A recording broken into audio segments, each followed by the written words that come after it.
नमस्कार, BRG news room में आप सभी का स्वागत है। दिन भर की अहम खबरें क्या रही ये देखेंगे इस बुलेटिन में, लेकिन उससे पहले एक नजर डाल लेते हैं आज की सुर्खियों पर। वडोदरा की कैंटोन लैबोरेटरीज में बॉयलर फटने की घटना, 4 की मौत, कई कर्मी घायल। बीआरजी ग्रुप संचालित उर्मी स्कूल में अनुसूचित जाति शिविर का आयोजन, मशहूर लेखक जय वसावड़ा की विशेष उपस्थिति।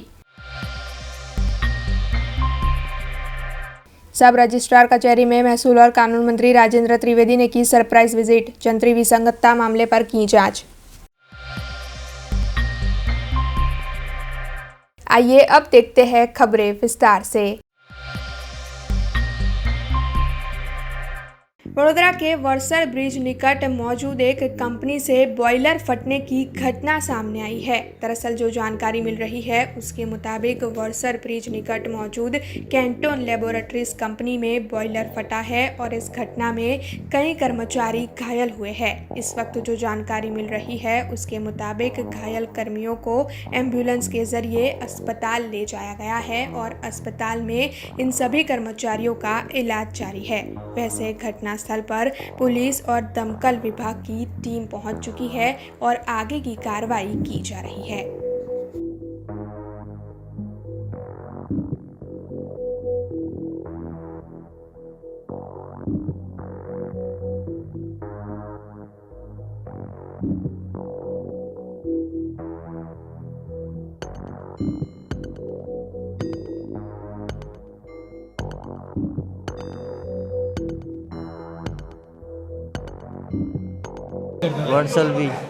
वर्सल बी काय की कंपनी थी? Chemical Canton laboratory. क्या हुआ? वो क्या बोलते हो, फूटा कुछ इधर।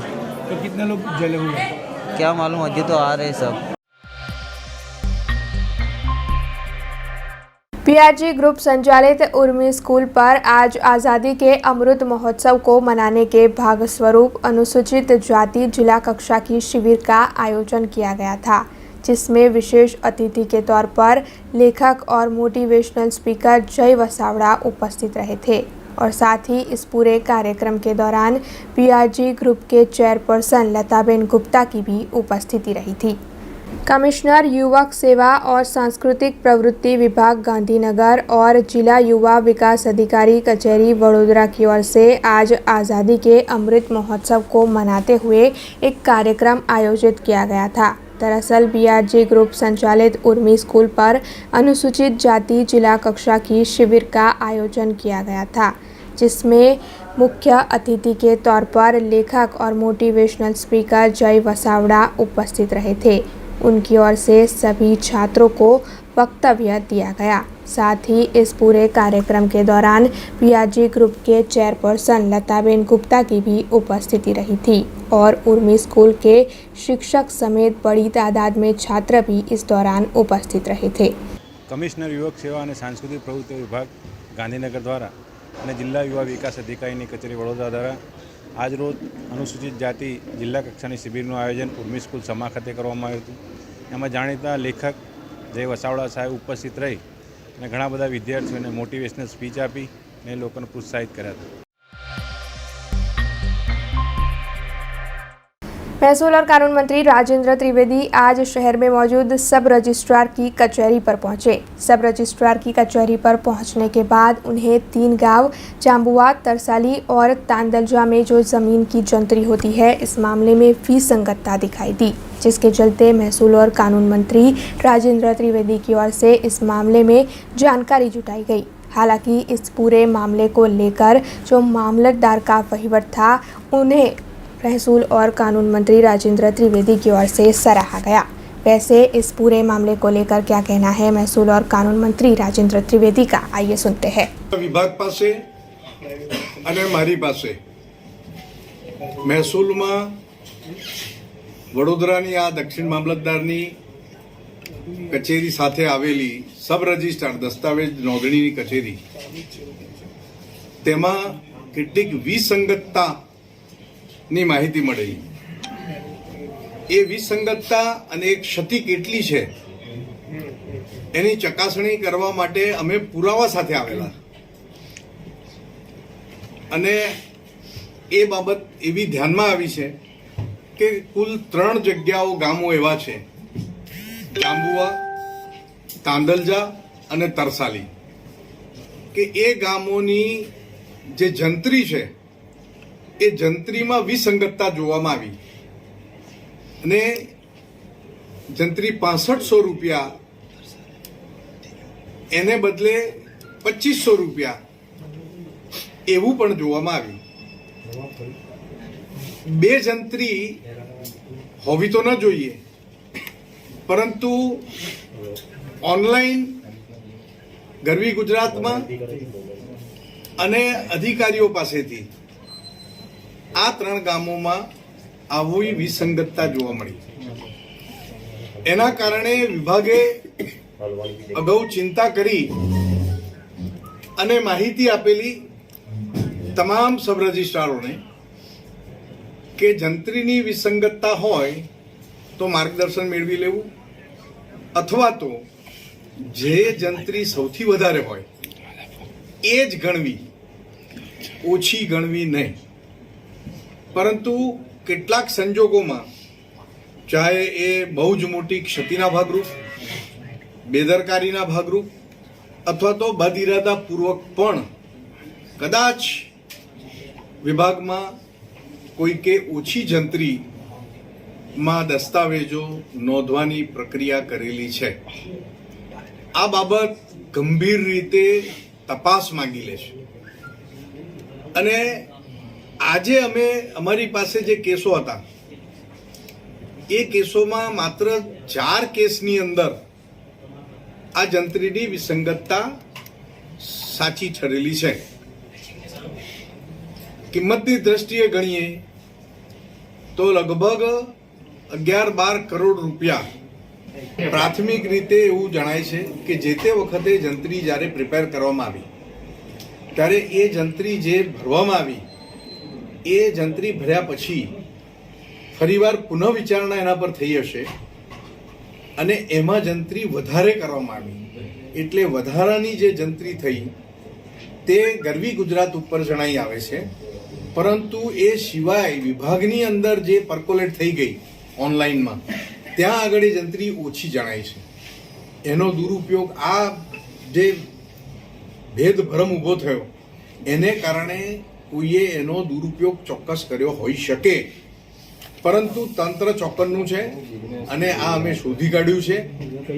અમારો પ્રયાસ છે કે જ્યાં જ્યાં આવી કોઈ ચૂક પણ હોય તો એ ચૂક પણ શોધવી, ખોટું થતું હોય તો તેને અટકાવવું, રોકવું અને સરકારની આવક વધે, લોકોની કામમાં સરળતા, એમના પ્રશ્નના હકારાત્મક નિકાલ થાય અને એ પ્રશ્નો સરળતાથી સૂઝે અને મહેસૂલનું ફરીવાર ખૂબ માન લોકોમાં પ્રસ્થાપિત થાય. કોક અરજદારો પણ મળ્યા છે, ગરીબ અરજદાર મળ્યા છે, એમને સહાયરૂપ થવાની ભાવનાથી એમની અજ્ઞાનતાને કારણે અહીંની ઓફિસમાં ધક્કા ખાતા હતા, પરંતુ આજે એમને પૂરું માર્ગદર્શન મળ્યું છે અને જ્યાં ત્યાંથી એમના પ્રશ્નનો હકારાત્મક નિકાલ આવે એના માટેની પણ સૂચના આપી દીધેલી છે.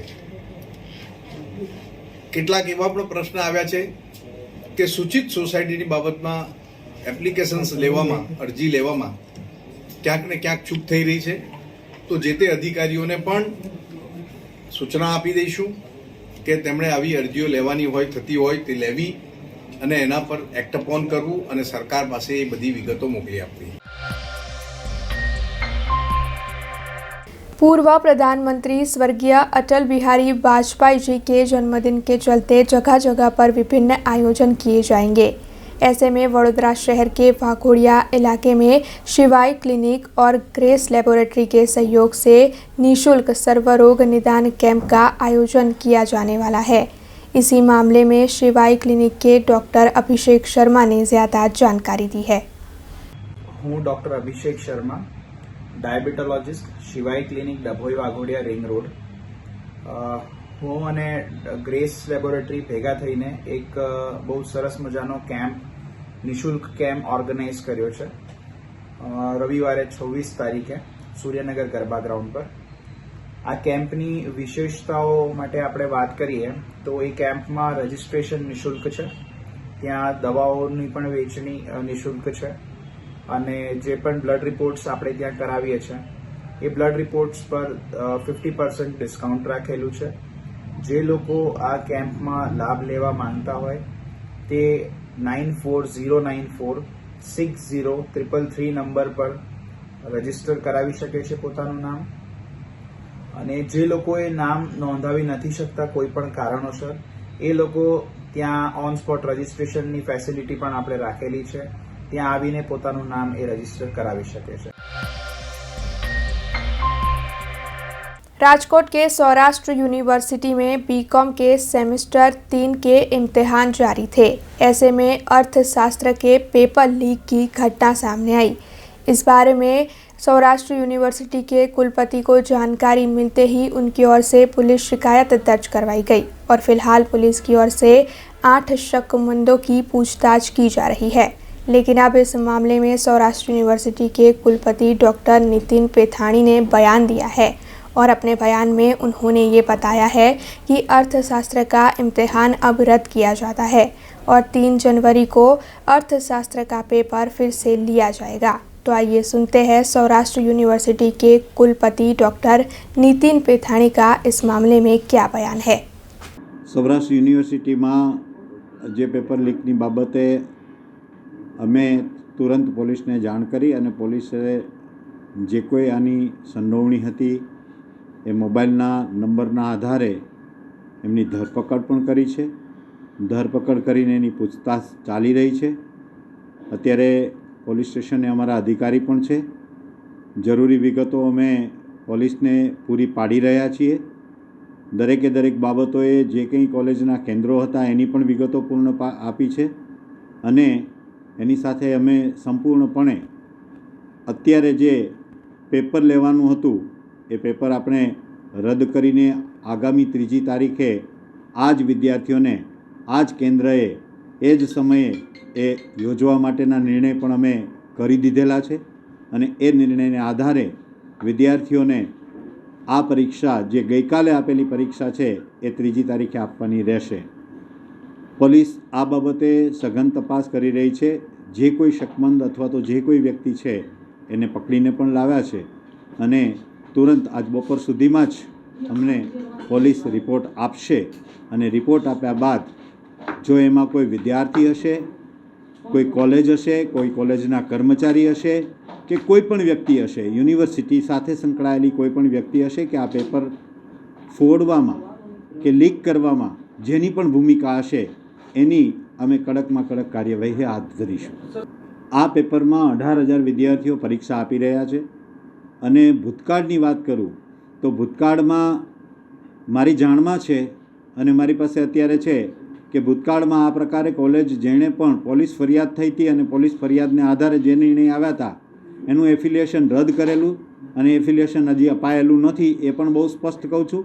આ બાબતે આ જ પ્રકારના કોઈ અમને ઠોસ પુરાવાઓ જ્યારે પ્રાપ્ત થશે ત્યારે ભૂતકાળ કરતાં અત્યારે વર્તમાનમાં હું બહુ સ્પષ્ટ કહું છું કે જો કોલેજની સંડોવણી હશે તો એ કોલેજનું જોડાણ રદ કરીશું અને કોલેજનું જોડાણ આ પોલીસ ફરિયાદને આધારે જે કંઈ વિગતો એની સાથે સંકળાયેલા કોઈ વ્યક્તિ હશે તો વ્યક્તિ સામે પણ કાર્યવાહી હાથ ધરીશું.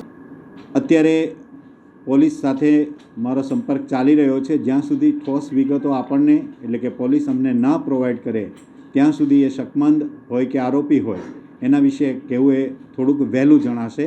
પણ એટલું ચોક્કસ કહું છું કે જેવી ઘટના અમારા ધ્યાને આવી કે તુરંત અમે આ બાબતે દરેકે દરેક પુરાવાઓ આપી અને પૂર્ણ પોલીસ સાથે રહીને સહકાર આપી અને જલ્દીમાં જલ્દી આ શકમંદો પકડાય એની વ્યવસ્થા પોલીસ સાથે રહીને અમે પૂરી પાડી. યુનિવર્સિટીના પેપરો વર્ષો થયા L1 પાર્ટી આવતી હોય એને આ કાર્ય આપવામાં આવે છે.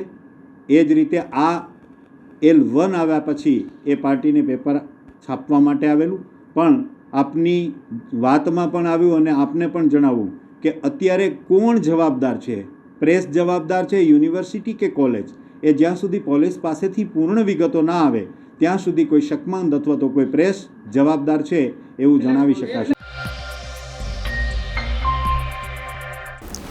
भारतीय सेवक समाज की ओर से सेवक प्रोजेक्ट शुरू करवाया गया है। इस प्रोजेक्ट के तहत अब तक कई सेवकों को तैयार किया जा चुका है। दरअसल सेवकों को सेवाकीय कार्य करने के लिए तैयार किया जाता है और उन्हें इसी विषय में मार्गदर्शन मुहैया करवाया जाता है, जिसके चलते आज शहर के एक निजी होटल में भारतीय सेवक समाज की ओर से 11वें सेमिनार का आयोजन किया गया था। इस मौके पर शहर के मेयर केयूर रोकड़िया और सेवक प्रोजेक्ट से जुड़े लोगों की उपस्थिति रही थी। इस सेमिनार के तहत कई सेवक भी उपस्थित रहे थे और सभी सेवकों को सेवाकीय कार्य करने के बारे में मार्गदर्शन मुहैया करवाया गया। આ સેવક પ્રોજેક્ટ છે 2010માં ચાલુ થયો હતો અને દર વર્ષે અમે બધા સેવકોને ભેગા કરીએ. સેવક એટલે શું કે એમને હેલ્થ કેરમાં ટ્રેનિંગ આપી કે એમના ગામમાં એ બ્લડ પ્રેશર ડાયાબિટીસનું સ્ક્રીનિંગ કરે અને એ સ્ક્રીનિંગથી જેને બ્લડ પ્રેશર ડાયાબિટીસ હોય એને પીએચસીમાં રિફર કરે ટ્રીટમેન્ટ માટે. એનો મેઇન હેતુ છે કે આગળ જતાં એમને જો ડાયાબિટીસ બ્લડ પ્રેશર હોય તો કોમ્પ્લિકેશન ના થાય અને લાંબી ઉંમર સુધી કામ કરી શકે એનો હેતુ. જેમ જેમ અમે આગળ ગયા એમ પણ આ સેમિનારનો હેતુ એ છે કે જે સેવકોને ટ્રેનિંગ જોઈતી હોય એક્સ્ટ્રા નોલેજ તો એ ટ્રેનિંગ આપીએ છીએ અમે. ફોર એક્ઝામ્પલ સ્કિન ડિઝીઝીસ છે, ટેલિમેડિસિન છે, એવા બધા childhood diseases, diabetes, high blood pressure એ બધા લેક્ચર આપીએ. આજે for example doctor Nikul Patel ચા બેઠા છે, એમણે મોટિવેશન લેક્ચર આપ્યું, ઓનેસ્ટી, ઇન્ટેગ્રિટી ને એવું બધું, જેથી આગળ જતાં લીડર બની શકે અને ગામને મદદ કરી શકે. પછી અમે આગળ જતાં પાર્ટનરશિપ્સ કરી બધી, wheels foundation and win foundation, અનિમિયાના સ્ક્રીનિંગ માટે હિમોગ્લોબિન, પછી ટીબીનું સ્ક્રીનિંગ પણ ચાલે છે અમારા પ્રોગ્રામમાં. પછી અમે આગળ જતાં કોવિડ વખતે ફૂડ ડિસ્ટ્રીબ્યુશન કર્યું, ઓક્સિમીટર આપ્યા બધાને, થર્મોમીટર ગન આપી. અને આ પ્રોજેક્ટ અત્યારે અમારે ગુજરાતમાં, તામિલનાડુમાં, ઓડિશામાં અને બિહારમાં છે. કુલ અમારે 60 સેવકો છે કે વધારે છે અને 250 જેટલા ગામમાં ઇફેક્ટ થાય છે આની. मकरपुरा जीआईटीसी में कैंटोन लैबोरेटरीज प्राइवेट लिमिटेड मौजूद है, जहां पर आज सुबह बॉयलर फटने की घटना घटी। इस घटना में 4 लोगों की मौत हो गई और कई कर्मी घायल हुए। हालांकि ऐसे हादसे तभी होते हैं जब कंपनी में लापरवाही बरती जाती है और इसी मामले में all India United trade union association की ओर से आज इंडस्ट्रियल हेल्थ एंड सेफ्टी के जॉइंट डायरेक्टर पीएच पटेल साहब को आवेदन पत्र दिया गया। कुबेर भवन में आवेदन पत्र देने यूनियन से जुड़े हुए लोग पहुंचे और उनकी ओर से इस मामले में कड़ी कार्रवाई की मांग की गई। આજે ફરી એક વખત વડોદરા શહેરની અંદર મકરપુરા જીઆઈડીસીની અંદર કેન્ટન લેબોરેટરી જે ફેક્ટરી છે એમાં ફરીથી ધંધની ઉઠ્યા. ફરી એક વખત અકસ્માત થઈ. થોડાક દિવસ પહેલાં જ આ ગુજરાતની અંદર પંચમહાલ ઘોગાંબા પાસે જે જીએફએલ કંપની ત્યાં પણ બ્લાસ્ટ થઈ હતી. આ સિલસિલા આજનું નહીં, છેલ્લા 1.5 વર્ષથી ચાલી રહ્યા છે. એક પછી એક કંપનીઓમાં આગ લાગે છે, બોઇલર ફાટે છે, રિએક્ટરમાં બ્લાસ્ટ થાય છે, પણ સરકાર ઊંઘે છે. સરકાર કોઈ પગલાં ભરતા નથી. અમે આજે એમ કહેવા આવ્યા છે કે હવે તો જાગો. કેટલા લોકોને પ્રાણનો આહુતિ લઈને તમે આ ઉદ્યોગ ચલાવશો? આજે જે મકરપુરામાં જે ઘટના બની, આ પણ કેમિકલ ઉદ્યોગ છે. ત્યાં બોઇલરની અંદર બ્લાસ્ટ થયા છે, એમાં 4 જણાનું મરણ થયા છે, 17 જણાને ઘાયલ થયા છે. આ પરિસ્થિતિ ગુજરાતમાં ઠેર ઠેર છે. આ માત્ર કંઈ સામાન્ય ઘટના નથી, આ નિષ્કાળજી એકદમ સ્પષ્ટ દેખાઈ રહ્યા છે. એટલે આજે અમે director of industrial health and સેફ્ટીના અધિકારીને મળવા આવ્યા છે અને એમને પણ કહેવા આવ્યા છે અને શ્રમ મંત્રાલયને પણ કહેવા આવ્યા છે કે તાત્કાલિક ધોરણે પગલાં લેવામાં આવે. જેટલા પણ આ પ્રકારની ભયજનક કંપનીઓ છે એના ઉપર તપાસ નીમવામાં આવે. જે કંઈ કંપનીઓમાં સેફ્ટી એન્ડ સિક્યુરિટીના પગલાં લેવાતા નથી એને બંધ કરવામાં આવે અને જ્યાં સુધી એ લોકો એ સેફ્ટી એન્ડ સિક્યુરિટીની પગલાં ન લે એને ચાલુ નહીં કરવામાં આવે. અને સાથે સાથે સૌથી અગત્યનું એ છે જે કામદાર કાયદાઓમાં ફેરફાર કરવામાં આવ્યું છે, જે લેબર કોડ આવી રહ્યા છે એની અંદર ઇન્સ્પેક્શન બંધ કરી દેવામાં આવશે. જે રીતે ઇન્સ્પેક્ટર ઇન્સ્પેક્શન કરવા જતા હતા એ હવે નહીં થાય, માત્ર સરકારના ઇશારે ઇન્સ્પેક્શન થશે. તો એના પરિણામે આ પ્રકારના હોનારો તો વધશે, જેના પણ અમે વિરોધ કરી રહ્યા છે. 23 અને 24 ફેબ્રુઆરીએ આ બધા કાયદાઓ, કામદાર વિરોધી કાયદાઓ સામે બંધનો હડતાલનું એલાન છે, એને અમે સક્રિય રીતે ભાગીદાર થઈશું અને વડોદરા શહેરના તમામ નાગરિકોને, કામદારોને કહીશું કે અમે જોડાય. खबरों के बीच वक्त तो चला एक छोटे से ब्रेक का. ब्रेक के बाद फिर लौटेंगे कुछ और खबरों के साथ. स्टैच्यू ऑफ यूनिटी केवड़िया में दुनिया की सबसे ऊंची प्रतिमा, जहां पर आपके स्वागत के लिए तैयार है एक खूबसूरत अफोर्डेबल स्टे. प्रधानमंत्री श्री नरेंद्र मोदी जी के इस ड्रीम प्रोजेक्ट में butterfly garden, glow garden, jungle safari, river rafting, valley of flowers, dino trail, Jarwani eco tourism, Sardar Sarovar नौका विहार, सरदार सरोवर डैम जैसे 25 से ज्यादा आकर्षण है. ऐसी खूबसूरत जगह पर आपके कंफर्टेबल स्टे के लिए मौजूद है BRG budget stay. BRG budget stay में आपको मिलेगा अफोर्डेबल लग्जूरियस स्टे, खाने पीने और रहने की बेस्ट फैसिलिटीज से सज्ज 150 rooms. Conference hall, amphi theatre और पार्टी लॉन्स की भी सुविधा. डेस्टिनेशन वेडिंग, संगीत संध्या, बर्थडे पार्टीज और कॉर्पोरेट इवेंट्स जैसे आयोजनों के लिए बिल्कुल सही जगह. तो आप भी आज ही ऑनलाइन बुक करवाइए BRG बजट स्टे में अपना स्टे. लॉग ऑन करें www.brgbudgetstay.com near circuit house at statue of unity Kevadia. Contact number 9586647777. Break के बाद BRG न्यूज रूम में आप सभी का स्वागत है. वडोदरा शहर में गुजरात कांग्रेस के प्रभारी रघु शर्मा की अगुवाई में एक बैठक का आयोजन किया गया था. दरअसल मध्य गुजरात के विभिन्न जिलों के कांग्रेस के कार्यकरों के साथ ये बैठक आयोजित हुई थी, जिसमें कई पदाधिकारी उपस्थित रहे थे. इस बैठक के दौरान विभिन्न मुद्दों पर चर्चाएं की गई और साथ ही गुजरात कांग्रेस के प्रभारी रघु शर्मा की ओर से ये दावा किया गया कि आने वाले विधानसभा चुनाव में 125 बैठकों पर कांग्रेस की जीत होगी. वैसे इसके साथ ही गुजरात गौण सेवा पसंदगी मंडल के जो इम्तिहान थे, उसमें जो पेपर लीक की घटना हुई थी, इस मामले में भी गुजरात कांग्रेस के प्रभारी रघु शर्मा की ओर से बयान दिया गया. बिल्कुल, ये चुनाव का साल है. 2022 में विधानसभा के चुनाव होने वाले गुजरात में, और पार्टी ने ये लक्ष्य निर्धारित करके काम शुरू किया है कि हम आने वाले विधानसभा चुनाव में 125 से ज़्यादा सीट जीते हैं. अभी हमारी पार्टी के नेता कांग्रेस अध्यक्ष सोनिया गांधी जी ने और आदरणीय राहुल गांधी जी ने जगदीश भाई ठाकुर को नया अध्यक्ष बनाया है इसी महीने, और सुखराम भाई राठवा को कांग्रेस विधायक दल का नेता बनाया है. अब ये प्रक्रिया आगे बढ़े और संगठन मजबूत बने, हम कैसे बूथ पे फोकस करें, ये माइक्रो लेवल का मैनेजमेंट आने वाले समय में, आने वाले 3 महीने में कांग्रेस पार्टी करेगी. तो पहले फेज में तालुका और जिला और प्रदेश की कार्य समिति, उसका निर्माण हम करना चाहते हैं.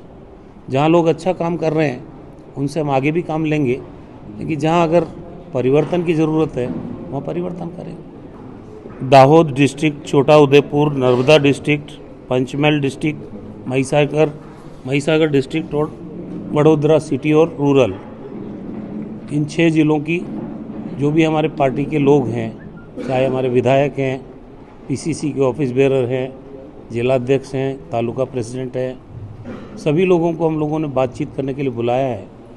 पूरे गुजरात में लगातार 29 तारीख तक हम लोग इस कार्यक्रम को कर रहे हैं.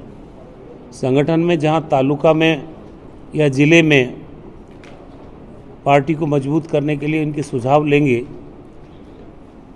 कांग्रेस संगठन का निर्माण अगले 15 दिन में हम तालुका लेवल तक करने का लक्ष्य रखते हैं, इसीलिए सारी मीटिंग्स की जा रही है. तो पार्टी के जितने सीनियर लीडर्स हैं हमारे, सब लोगों से सलाह करके इसीलिए सारा चिंतन शिविर रखा गया. देखिए, कोविड के मामले में गुजरात की बहुत बदनामी हुई और यहाँ लाखों लोगों को मौत का शिकार होना पड़ा. वेंटिलेटर्स मिले नहीं, रेमडेसिविर इंजेक्शन मिले नहीं, बेड मिला नहीं, ऑक्सीजन मिली नहीं, सरकार की तरफ से किसी तरह की कोई मदद नहीं मिली।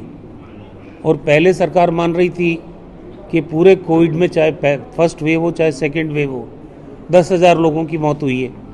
जब सुप्रीम कोर्ट की फटकार लगी, कांग्रेस पार्टी ने दबाव बनाया और हमने घर घर जाके सर्वे करने का काम किया। उसके बाद में इन्होंने उस संख्या को बढ़ी हुई माना। अब कह रहे हैं कि 20,000 से ज़्यादा लोग कोविड में मरे हैं गुजरात के अंदर। कांग्रेस का कहना है कि 1 लाख लोगों का फॉर्म तो हमने न्याय यात्रा में अभी तक भरवा लिए हैं लोगों से, जिनके परिवार के लोगों की कोविड में डेथ हुई, और ये संख्या लगभग 3 लाख होगी। उसका काम चल रहा है कांग्रेस पार्टी की तरफ से। तो कांग्रेस के नेता राहुल गांधी ने सार्वजनिक तौर पे कहा है कि इन परिवारों को, जिन्होंने अपने कमाने वाले लोग, परिवार के जो जिम्मेदार लोग थे, उनको खो दिया, अब उस परिवार को संभालने वाला कोई है नहीं। उन परिवारों को 4 लाख रुपए हर परिवार को आर्थिक सहायता देनी चाहिए। सरकार आनाकानी कर रही है। अब सुप्रीम कोर्ट ने डायरेक्शन जारी की है तो 50,000 रुपये देने की कवायद शुरू हुई है। हमारा मानना है कि 50,000 से कुछ नहीं होगा, 4 लाख। और जो संख्या है वो भी ये सही संख्या बताई नहीं जा रही। सही भी संख्या हो और उन परिवारों को 4 लाख रुपए की आर्थिक सहायता भारतीय जनता पार्टी की गुजरात की सरकार दे। अगर ये नहीं देंगे तो हम ज्ञापन देंगे एसडीएम को, कलेक्टर को, गवर्नर को, फिर जनता की अदालत में इस मुद्दे को लेके जाएंगे। और मैंडेट लेने के बाद पहली कैबिनेट की मीटिंग में ये तय किया जाएगा कि इन परिवारों को 4 लाख रुपए कांग्रेस की सरकार देगी और जनता का आशीर्वाद हमको मिलता है। देखिए, अमेरिका में और यूरोप में बहुत भयावह तस्वीर आ रही है।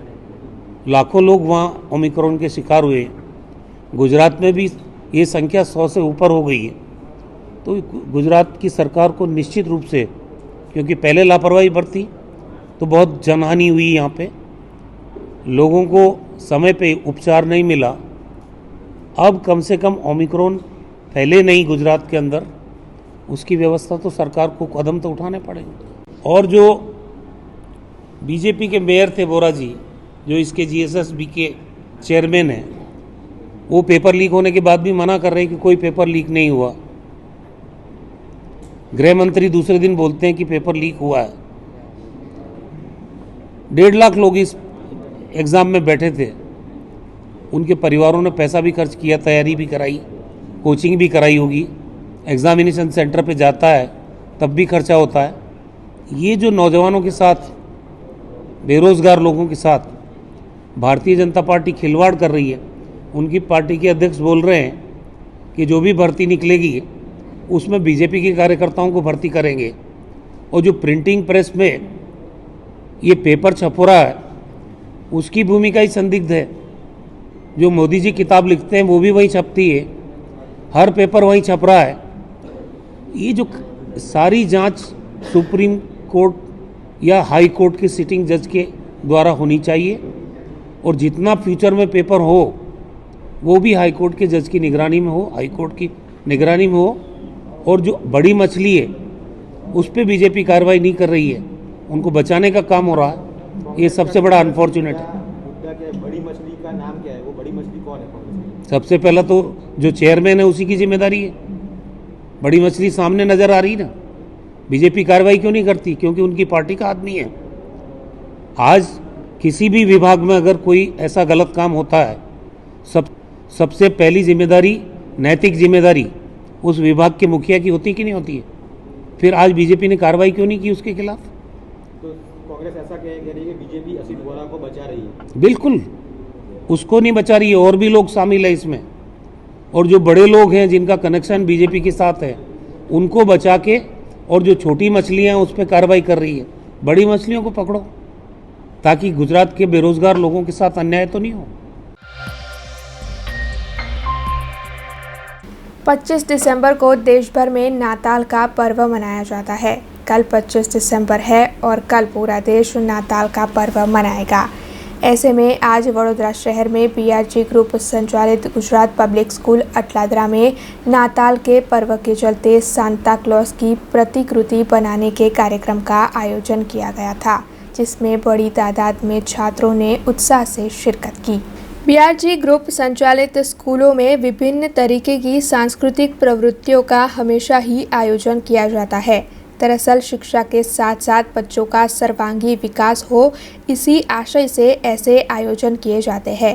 कल 25 दिसंबर है और कल पूरा देश नाताल का पर्व मनाएगा। ऐसे में बीआरजी ग्रुप संचालित गुजरात पब्लिक स्कूल अटलादरा में नाताल के पर्व को लेकर सांता क्लॉज की प्रतिकृति की रचना करने के कार्यक्रम को आयोजित किया गया था। इस मौके पर गुजरात पब्लिक स्कूल अटलादरा के डायरेक्टर अभिलाषा अग्रवाल, गुजरात पब्लिक स्कूल अटलादरा के एडमिन डायरेक्टर विरल शाह, बीआरजी ग्रुप के स्पोर्ट्स डायरेक्टर अर्जुन सिंह मकवाणा समेत स्कूल के पूरे स्टाफ और छात्रों की बड़ी तादाद में उपस्थिति रही और इस कार्यक्रम के दौरान सभी छात्रों ने उत्साह से शिरकत की। 24 ડિસેમ્બર ક્રિસમસ ઈવ છે। સો ગુજરાત પબ્લિક સ્કૂલ અટલાદરામાં જે અમારા બાળકો જે સ્કૂલોમાં આવે છે એમના થકી આજે ક્રિસમસનું સેલિબ્રેશન કરવામાં આવ્યું। છોકરાઓને ક્રિસમસનું મેસેજ પણ આપવામાં આવ્યું અને સેન્ટા ક્લોઝની એક લાઈવ ઇમેજ દોરવામાં આવીને એના થકી આપણે ક્રિસમસનો એક મેસેજ બધાને પહોંચે એવી ઈચ્છાથી સેલિબ્રેશન કરવામાં આવ્યું। BRG group Gujarat public school તરફથી બધા લોકોને મેરી ક્રિસમસ વિશ કરીએ છીએ અને હોપ દેટ આવનારા બધા દિવસો આપણા માટે સેફ અને હેપી રહે। Thank you. महाकाली नगर में जो महाकाली माता का मंदिर है, वहां पर बीते 15 सालों से बटुक भोजन का आयोजन करवाया जाता है। दरअसल हर साल 23 दिसंबर को वहां पर महाआरती भी आयोजित की जाती है। वहां के अग्रणी राजेश भाई पटियार की ओर से ये पूरा आयोजन संभाला जाता है। ऐसे में इस साल भी महाकाली माता के मंदिर में बटुक भोजन और महाआरती का आयोजन किया गया था।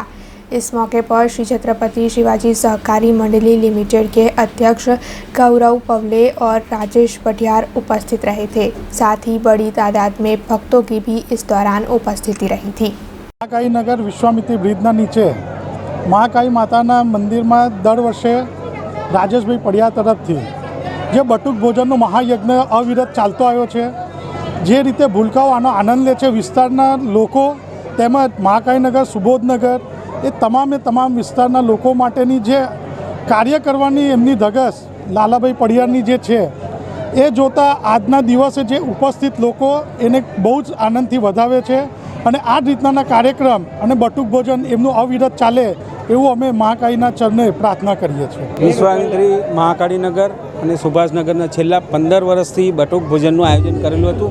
15 વર્ષથી બટુક ભોજનનું આયોજન કરેલું હતું। આ નિમિત્તે 15 વર્ષ પૂરા થાય છે એ નિમિત્તે મહાકાળી માતાજીનો ભંડારો કરવામાં આવેલો છે અને સર્વે મહાકાળીનગર, સુભાષનગરને અહીંના રહીશો તમામ અમને 15 વર્ષથી સાથ સહકાર આપે છે અને આ જ રીતે અવિરત રીતે ચાલુ રહે એ રીતના જ અમારી માતાજીની પ્રાર્થના છે કે અમે આ ભંડારો કરતા રહીએ। जूनागढ़ के एक निजी बस कंपनी के ड्राइवरों को कोरोना के चलते 1 साल पहले नौकरी से निकाल दिया गया था।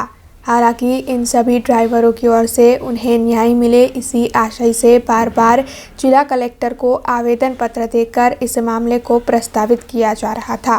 लेकिन अब जो जानकारी सामने आई है उसके मुताबिक इन ड्राइवरों की जगह पर नए ड्राइवरों की भर्ती कर ली गई है, जिसके चलते पुराने ड्राइवर काफ़ी रोष में हैं और इन सभी ड्राइवर्स की ओर से उन्हें नौकरी में वापस लेने की मांग की जा रही है, जिसके चलते जूनागढ़ में एकता बस ड्राइवर एसोसिएशन और लालवावटा सेंटर यूनियन ऑफ इंडिया की ओर से इस मामले में जिला कलेक्टर को फिर से आवेदन पत्र दिया गया और अगर इन ड्राइवरों को जल्द से जल्द निजी कंपनी में वापस नौकरी पर नहीं लिया गया तो फिर उनकी ओर से बड़े पैमाने पर आंदोलन करने की बात भी बताई गई।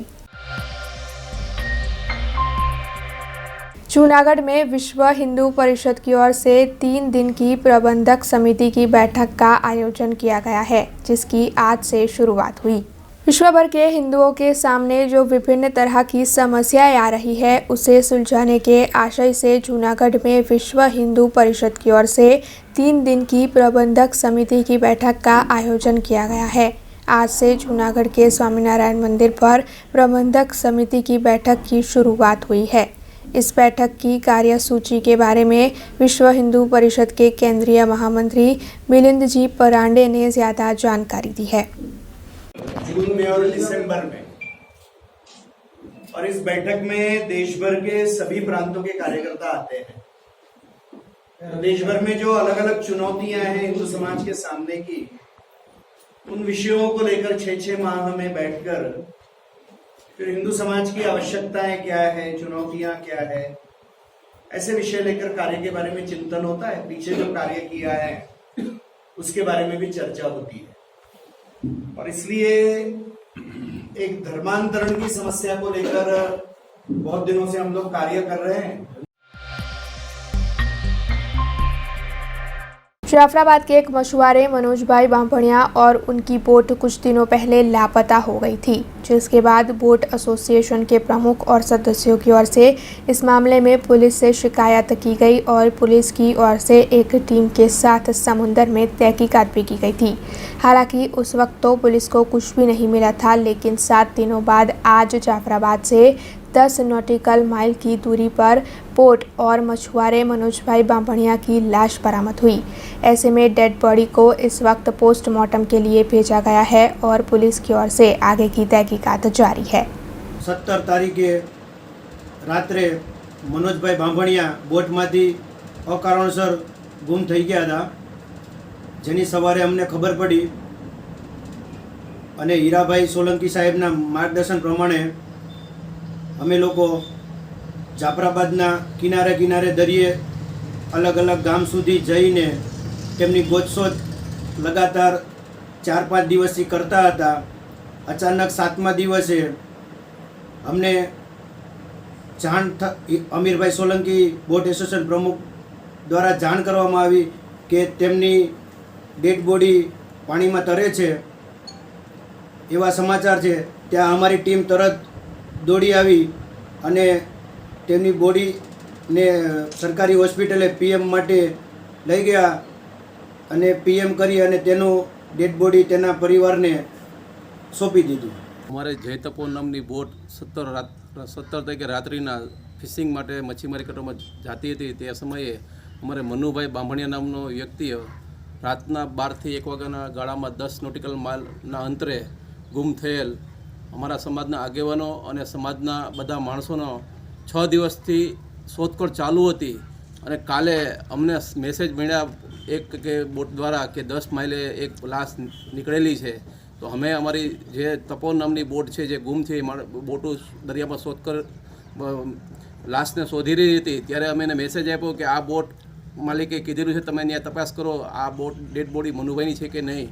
તો અમને સાંજે 5 વાગે મેસેજ મળેલા કે આ બોટની મનુભાઈની ડેડ બોડી તરતી છે અને અમે બોટ દ્વારા જાફરાબાદ જેટી ઉપર લાવેલ અને એનું પીએમ કરાવેલું। અને અમારા પૂર્વ સચિવ હીરાભાઈ સોલંકી, અમારા નાણભાઈ કાછડિયા સાહેબ અને ચેતનભાઈ શિયાળ અને અમારા પટેલ મનહરભાઈ બારિયા અથાગ પ્રયત્નો બધાએ કરેલા અને એના કુટુંબીને ડેડ બોડી મળી ગઈ એટલે બધાને એક એવું છે કે અમારો માણસ મળી ગયો અને અમારા સમાજને બી એક અમારે કલંક રૂપી હેતુ ન મળ્યું હોત તો એટલે અમારા સમાજને બી એક હસકારો થઈ ગયો કે ભાઈ આ ડેડ બોડી મળી એટલે અંતિમ વિધિ બી અહીંયા થઈ ગઈ।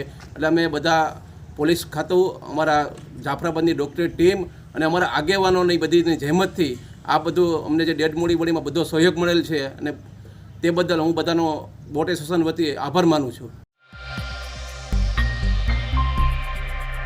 गौण सेवा पसंदगी मंडल के इम्तिहान आयोजित हुए थे, जिसमें पेपर लीक की घटना सामने आई। हालांकि अब सरकार ने जो फैसला लिया है उसके मुताबिक अब इम्तिहान फिर से लिए जाएंगे और पिछले इम्तिहान रद्द कर दिए गए हैं। हालांकि इस मामले में जगह जगह पर विरोध प्रदर्शन किए जा रहे हैं, जिसके चलते जूनागढ़ में भी आम आदमी पार्टी की ओर से इस मामले में विरोध प्रदर्शन किया जा रहा था। आम आदमी पार्टी के कार्यकरों ने इकट्ठा होकर इस मामले में सूत्रोच्चार कर विरोध प्रदर्शन किया था। उसी दौरान पुलिस वहां पर पहुंच गई और पुलिस की ओर से आम आदमी पार्टी के कार्यकरों को गिरफ्तार कर लिया गया। हालांकि कुछ देर बाद पुलिस ने आम आदमी पार्टी के कार्यकरों को छोड़ दिया, लेकिन इस तरह अचानक उन्हें गिरफ्तार कर लेने के चलते आम आदमी पार्टी के कार्यकरों में काफी रोष का माहौल बना हुआ है। करती है जब भाजपा करती है पुलिस को आगे करती है, जब भाजपा करती है पुलिस को आगे करती है। हाय हाय नहीं चलेगी, नहीं चलेगी, भाजपा तेरी गुंडा करती नहीं चलेगी, नहीं चलेगी, भाजपा चलती है,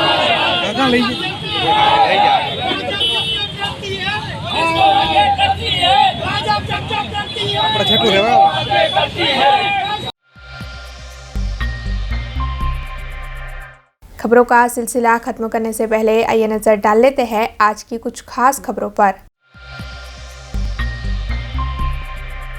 वडोदरा की कैंटोन लैबोरेटरीज में बॉयलर फटने की घटना, 4 की मौत, कई कर्मी घायल।